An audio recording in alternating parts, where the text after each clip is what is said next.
At last, I have 3 audio demos showing how you can incorporate field recordings in your music. And I'd like to introduce you to this little fellow. As well as that, I will suggest umpteen other ways in which you can use field recordings. Now, this is sort of a follow-up to a video I made about a month ago where I showed you where to get 60 high-quality field recordings for absolutely nothing. A card should pop up there, and there is a link to that, of course, in the description.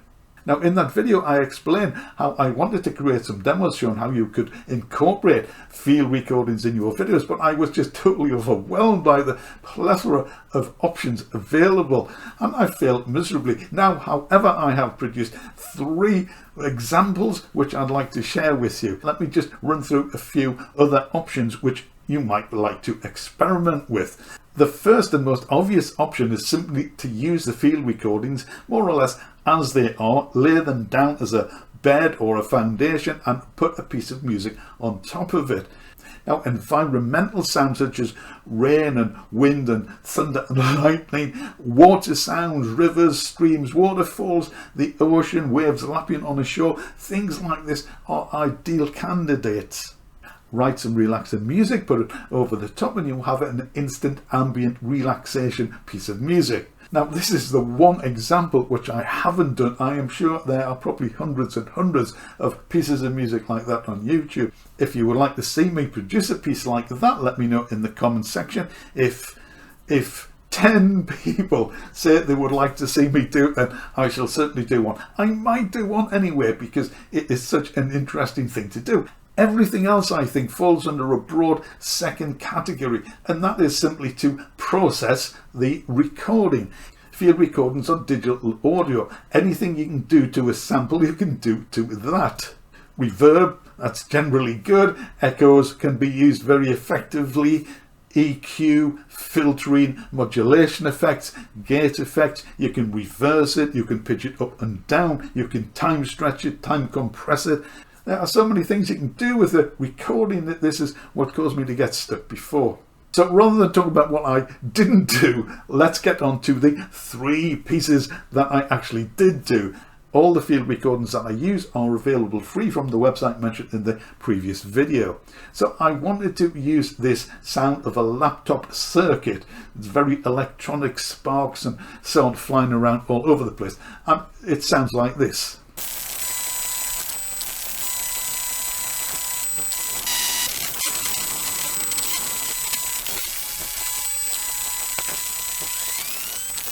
And I had the idea of creating a rhythmic track out of it. Now, you can usually do this very easily with a gate plugin. Most DAWs come with one, and there are many others available.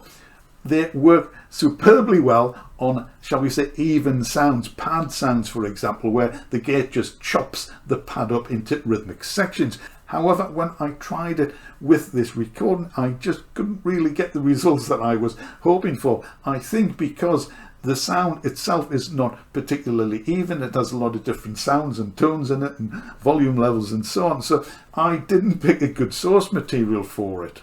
Now, if I'm looking for some sort of gate effect, I generally, cheat, sort of. I use one of the finisher plugins by UJam. Now, I picked these up in 2021 on a Black Friday deal.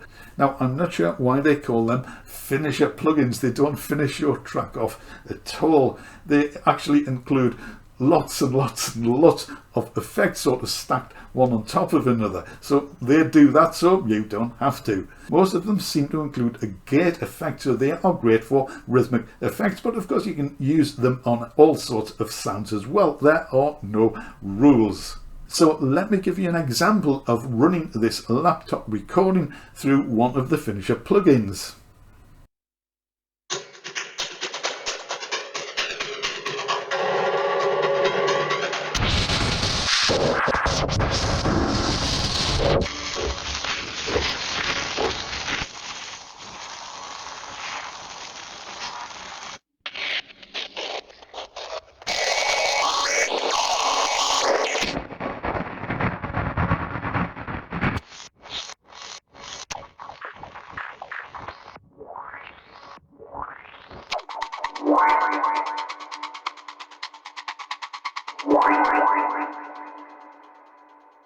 Now that is just a handful of presets from this one plugin. I went through a lot of plugins and a lot of presets, and I couldn't quite find anything that fit the bill to produce a rhythmic, shall we say, something like a drum track, something you could use as a rhythmic bed.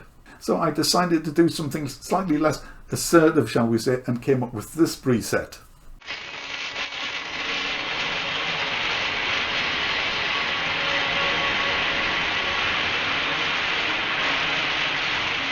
Now it's slightly rhythmic, but it has lost a lot of the electric spark quality. So I decided to mix a little bit of the original back in until I got this.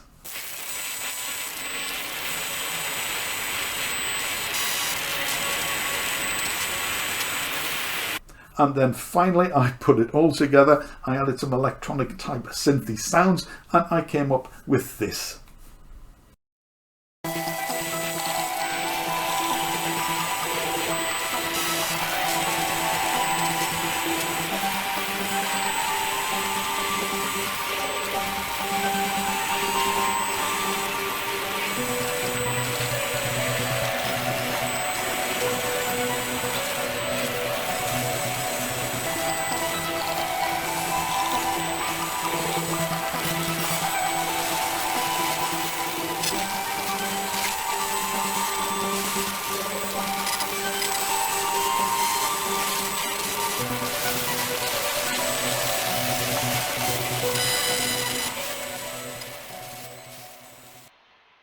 So I think that retains the original electronic quality of the recording and adds a bit of music and a tune on top of it.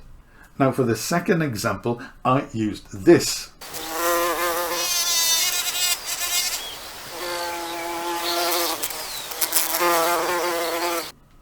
Now this immediately suggested a particular piece of music. You probably know what it is. Keep watching. One of the things you can do with many DAWs, certainly with Cubase and with Ableton, I think you can turn a sample into an instrument so you can play it across the keyboard. So that's what I did with this.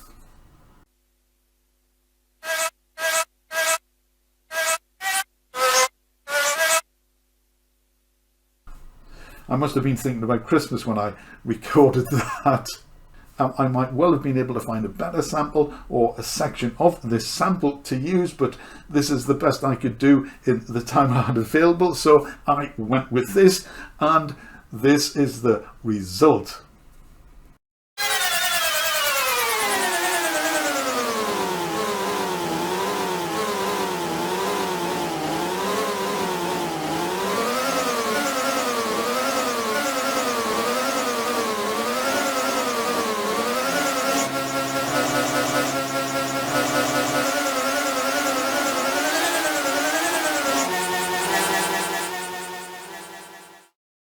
Yes, I had a lot of fun producing that.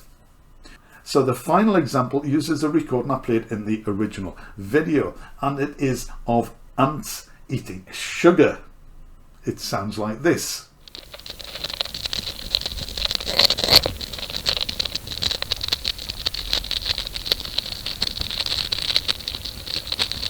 Now it is obviously very organic. I'm not sure if anyone could tell it was ants eating sugar from the recording, but once you know what it is, I think it sounds pretty creepy. Now this has obviously been very closely mic'd. It's almost as if the ant is near your ear, nibbling away on this piece of sugar. So I wanted to give this a little bit of distance, so I added some reverb and a little bit of echo, and I ended up with this.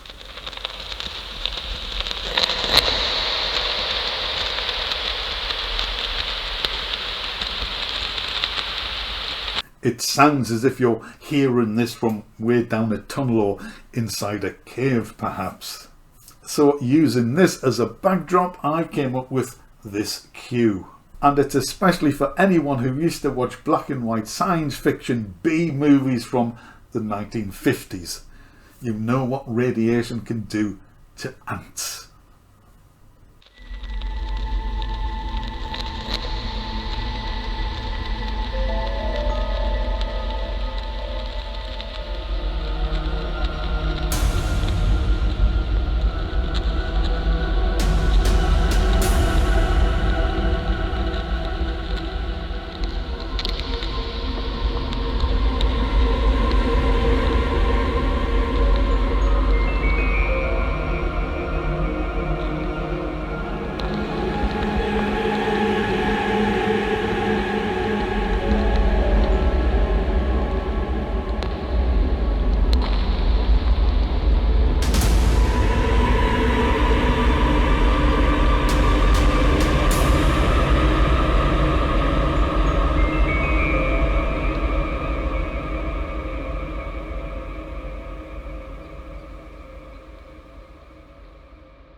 So if you have any comments on any of these pieces, I'd be really interested to hear what you have to say. If you create any pieces of music using field recordings, then please do leave a link in the comment section. As always, thank you very much for watching. I really do appreciate it. If you haven't seen the original video, check it out here. And if you like tutorials about synths and electronic music and that sort of stuff, check this out as well. See you soon.